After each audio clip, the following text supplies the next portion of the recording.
আসসালামু আলাইকুম everyone, welcome back to my channel. আপনারা সবাই কেমন আছেন? আলহামদুলিল্লাহ, আমি ভালো আছি। আপনাদের মাঝে আজকে নিয়ে আসলাম নতুন একটা রেসিপি। অতি সহজে চটজলদি ডিমের কুমড়া কিভাবে বাড়িতে করে খাওয়া যায় সেই রেসিপিটি আজকে শেয়ার করব। এখন আমি রেসিপিটা শুরু করে দিব। আমি পাতিলের মধ্যে ডিম দিয়ে দিচ্ছি সিদ্ধ হওয়ার জন্য। আর আরেকটা টিপস হচ্ছে আপনাদের জন্য, যে অনেক ক্ষেত্রে দেখা যায় ডিম সিদ্ধ দিলে অনেক চিকলাটা উঠতে চায় না, খাজা ভাজা হয়ে যায়, ভেঙে যায় ডিম। সেই ক্ষেত্রে আপনারা কিছু লবণ দিয়ে দিবেন। আমি কিছু লবণ দিয়ে দিলাম। তো আবার অনেকে তেল দেয়, তাহলে সহজেই ডিমটা ছোলা যায়, সুন্দর হয়, নষ্ট হয় না, ভেঙে যায় না। তো এখন ডিমগুলা সিদ্ধ হতে থাক। এখন আমি আপনাদের ডিম সিদ্ধ হতে থাক, আমি আপনাদের দেখাবো যে আমি ঘরোয়া উপকরণে কিভাবে টক দইটা তৈরি করি। কারণ যেহেতু আমি ডিম কুমড়া করব, এটার মধ্যে টক দই লাগবে। তো সেই জন্য আমি একটা কাপের মধ্যে 1 টেবিল চামচ গুঁড়ো দুধ নিয়ে নিছি। এটার মধ্যে আমি পানি নিয়ে নেব, পানি অ্যাড করে দিলাম।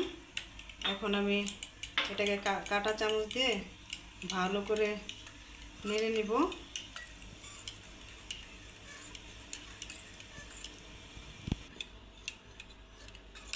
আমি এটা ভালো করে পানির সাথে দুধটা ফিটে নিয়েছি। এখন এটার মধ্যে আমি একটা লেবুকে 3 খণ্ড করছি। এটা এখন এটার সাথে ভালো করে চিপড়িয়ে দেব। আমি 1 কাপ, ছোটো কাপের 1 কাপ দুধের মধ্যে আমি লেবু একটা ফালি করে কেটে চিপড়ে এভাবে রেখে দিবেন। এটা 15 মিনিট আমি রেখে দিব। তারপর এটা সুন্দর করে টক দই তৈরি হয়ে যাবে। ঘরোয়া উপকরণে আপনারা এইভাবে টক দইটা হাতে বানিয়ে নেবেন। ডিমগুলো সিদ্ধ হয়ে গেছে, এখন এগুলো আমি চুলা থেকে নামিয়ে নিব। নামিয়ে ঠান্ডা পানি, গরম পানিটা ঢেলে ফালাই দিয়ে তারপর আমি ঠান্ডা পানি নিয়ে নেব এবং তারপর আমি ডিমগুলো ছিলে নেব। ছিলে নিচ্ছি এবং হালকা লবণ দিয়ে তেলের মধ্যে আমি হালকা করে একটু ভেজে নেব ডিমগুলো। আমার ডিমগুলা ভাজা হয়ে গেছে, এখন আমি চুলা থেকে নামিয়ে নেব।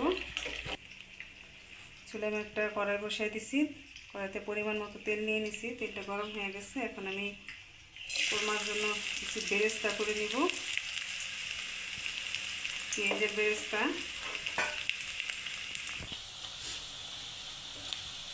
বেরেস্তাগুলো আমি ভেজে নিলাম বাদামি রং করে। এখন আমি এগুলো তুলে নিব।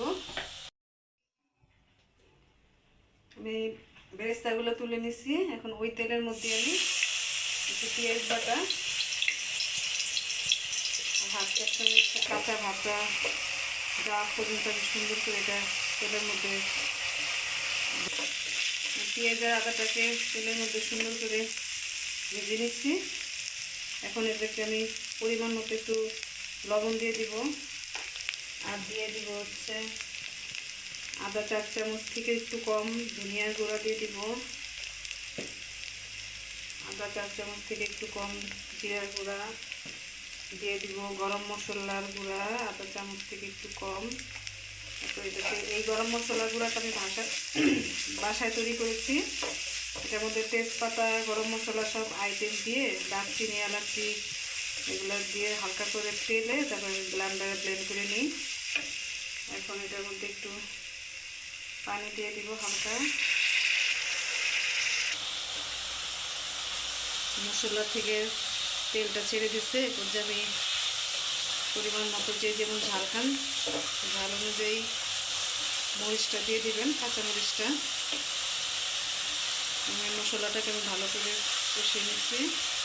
আমি এর মধ্যে আমি যে টক দইটা পেতে রেখেছিলাম, দেখেন অনেক সুন্দরভাবে দইটা পড়ে গেছে, হয়ে গেছে এটা। এখন আমি এটা এই পর্যায়ে এটার সাথে অ্যাড করে দিব।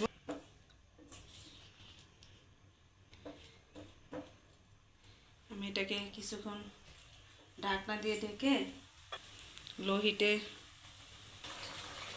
এই পর্যায়ে আমার কোরমাগুলো রান্না করা হয়ে গেছে। আমি চুলা থেকে ডিমটা নামিয়ে নিছি। এখন আমি উপর দিয়ে বেরেস্তাগুলো দিয়ে দিলাম। রান্নাটা শেষ অলমোস্ট। এখন আমি পরিবেশন করে দিছি। আমার এই ডিম কোরমা রেসিপিটা যদি আপনাদের ভালো লেগে থাকে অবশ্যই বাসায় আপনারা রান্না করে খাবেন। খুব চটজলদি এবং খুব দ্রুত তৈরি করা যায়, ঝামেলা ছাড়াই। তো কে কে ডিম কুমড়া খেতে পছন্দ করেন আমাকে কমেন্ট করে জানাবেন।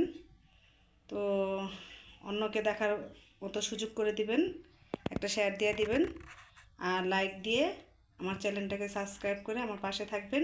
আজকের মতো এখানে বিদায় নিলাম।